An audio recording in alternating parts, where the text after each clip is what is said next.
Bonsoir, j'ai gardé ma veste parce que c'est la sortie de Shabbat. Et j'avais à cœur pardon, de signifier que, eh bien, ouais, il faut être équipé pour sortir de Shabbat. Vous voyez? On ne sort pas, j'allais dire, n'importe comment de Shabbat. Alors on a cette torche qui symbolise cette lumière. Et puis on a cette parole de Lamentation. Rappelez, Lamentation chapitre 4, il me semble. Sur ces hommes consacrés qui sont des nazirs.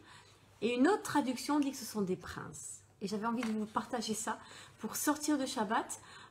Vous qui êtes des princes et des princesses. Vous voyez, c'est ça l'idée. De dire, ben voilà, dans ce qu'on vit, dans ce qu'on reçoit dans Shabbat, eh bien, il y a cette dimension de Dieu qui nous dit, on est des princes. Et comme je partageais cet après-midi, entre midi et 2, vous voyez, c'est la dimension d'être esclave. Mais esclave de qui?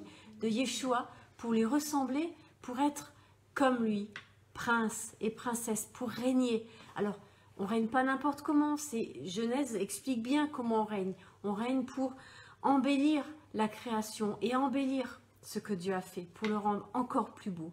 Voilà, donc toutes ces choses, toutes ces dimensions, j'avais à cœur de les partager et qu'on puisse finir là-dessus, sur cette idée que dans ce Shabbat, on est prince et princesse, équipés comme il convient pour sortir et annoncer cette bonne nouvelle. C'est très intéressant, dans le livre des Actes, la Bible dit que les disciples étaient tellement remplis du Seigneur, ils avaient tellement vécu de choses qu'ils ne pouvaient pas ne pas les partager.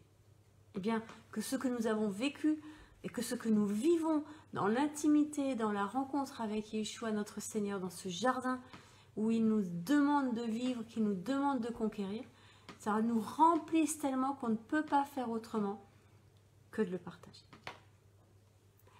Shavua Tov, bonne semaine dans la paix de Yeshua, protégé, couvert par son sang. Vous voyez, j'ai mis la coupe très devant pour dire vraiment c'est son sang qui nous protège et qui nous équipe, qui nous rend capable de porter sa vie.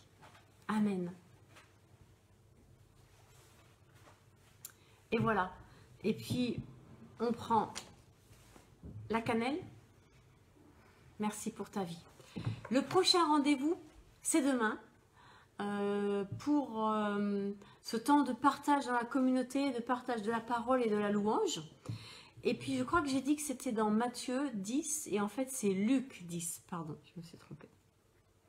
Voilà, donc cette parole de Jésus Yeshua, vous la retrouverez dans la Bible, comme ça je ne peux pas me tromper, qui, quand il dit j'ai vu Satan tomber du ciel, et dans quel contexte est-ce que Jésus dit ça? J'aimerais bien qu'on puisse laisser cette parole, vous savez, se laisser interpeller par cette parole. Voilà. Shavua Tov, bonne semaine, à demain. Bisous, soyez bénis. Attends, je fais... Hop là. Et voilà.